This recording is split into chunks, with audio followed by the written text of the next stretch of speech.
할렐루야, 주님의 이름으로 축복합니다. 제가 예전에 가르치던 제자 한 분이 저를 찾아와서 이런 상담을 했습니다. 직장생활 잘하고 있는 이 친구인데 40대예요. 신학을 하고 싶다는 것이죠. 신학을 하고 싶다. 그래서 왜 신학을 하고 싶으냐 했더니 성경에 대해서 많이 알고 싶어서 신학을 하고 싶다는 거예요. 교회에서는 성경 공부를 잘 가르쳐 주지 않으니까 신학을 하면 성경을 많이 알게 되지 않을까 하는 생각을 가지고 있어서 신학을 하고 싶다는 거예요. 많은 분들이 종종 그런 생각을 하죠. 신학교에 가고 싶다. 왜요? 성경을 많이 알고 싶어서요. 그렇게 이야기를 합니다. 신학을 하고 싶은 마음 어떻게 해야 될까요? 저는 개인적으로 이렇게 생각합니다. 신학을 하려고 하는 마음은 참 아름다운 마음이에요. 신학을 하셔도 됩니다. 그런데 성경 공부를 하기 위해서 신학교에 가는 거는 비추예요. 왜냐하면 신학교에서는 성경 공부를 가르쳐 주지 않거든요. 우리 생각과 달리 성경 공부 자체를 성경 한 구절 한 구절 읽어가면서 가르쳐 주질 않아요. 예.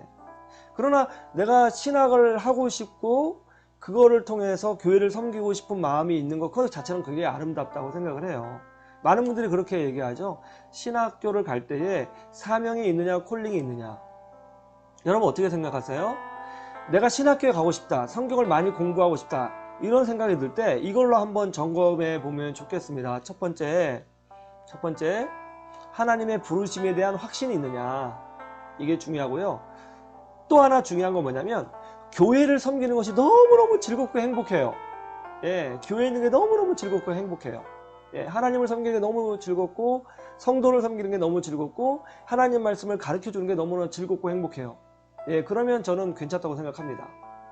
예, 거기에 하나님이 부름이 있을 수 있다고 저는 생각해요. 그런데 단지 성경 공부만을 위해서는 신학교에 가는 것이 그렇게 큰 의미가 있을까 하는 생각이 들어요. 결국 신학을 한다는 것은 교회를 섬기기 위한 길이거든요. 그래서 제가 신학을 공부한다 그럴 때는 교회를 어떻게 섬길까 하는 것을 염두에 둬야 되는 거죠. 저는 우리 평신도 분들께서 신학교에 가서 공부하는 거 적극 추천입니다. 예, 저는 그것이 굉장히 유익하다고 생각하고요.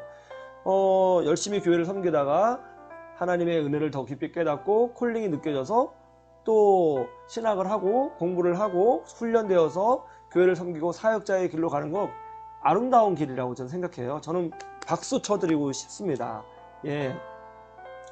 그런데 이제 신학을 가게 되면은 여러분 아시다시피 포기해야 될 것들이 좀 있잖아요. 그러니까 그걸 감수할 수 있을 만큼 내적인 기쁨이 있어야 돼요.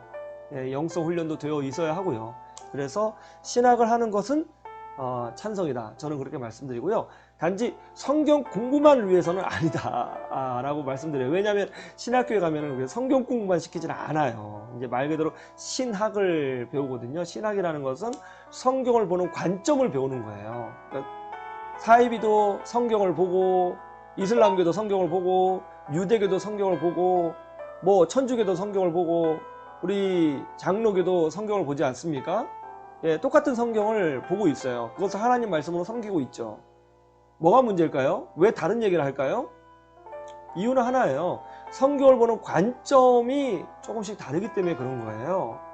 예, 이단 사이비는 많이 다른 거죠. 완전히 다른 거죠. 예? 그러니까 어떻게 하면 제대로 성경을 볼 수 있느냐, 어떻게 하면 역사성과 정통성을 유지하면서 성경을 볼 수 있느냐 하는 것을 배우는 것이 신학교에서 배우는 거예요.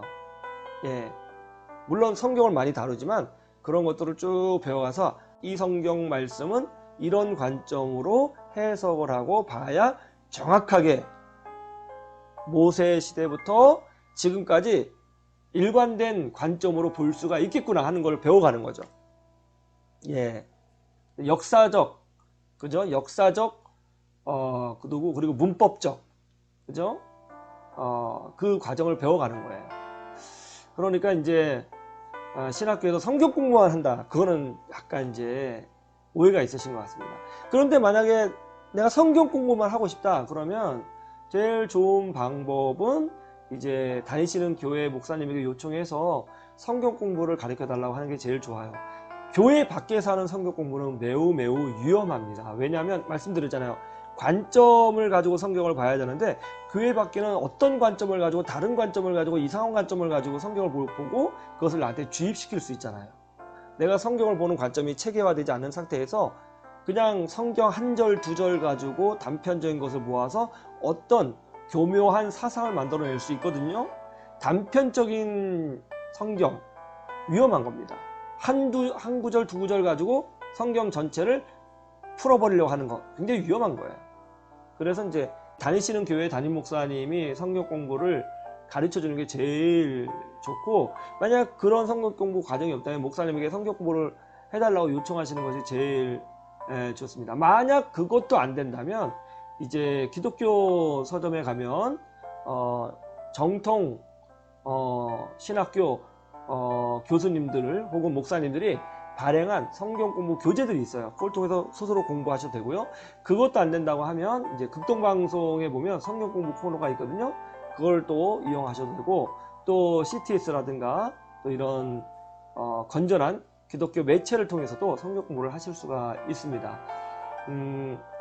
성경 공부를 하고 싶은데, 성경을 많이 하고 싶은데 신학교에 가도 되나요? 에 대한 답변이었어요. 신학교 가는 것은 아름다운 일이고 박수 쳐드린다고 했어요. 그런데 성경 공부만은 아니다. 가서 신학을 배워야 되고, 그것에 대한 그 마음은 뭐냐면 교회를 섬길 때 기쁨이다. 이렇게 말씀을 드렸습니다. 교회를 막 섬기고 싶고 그것이 막 기쁨이고 그렇게 살고 싶으세요? 그럼 신학하셔야 돼요. 하십시오. 괜찮습니다. 예. 근데 성경 공부만 하기 위해서 간다고요? 그건 아닌 것 같아요. 아시겠죠? 다음 시간에 또 뵙겠습니다.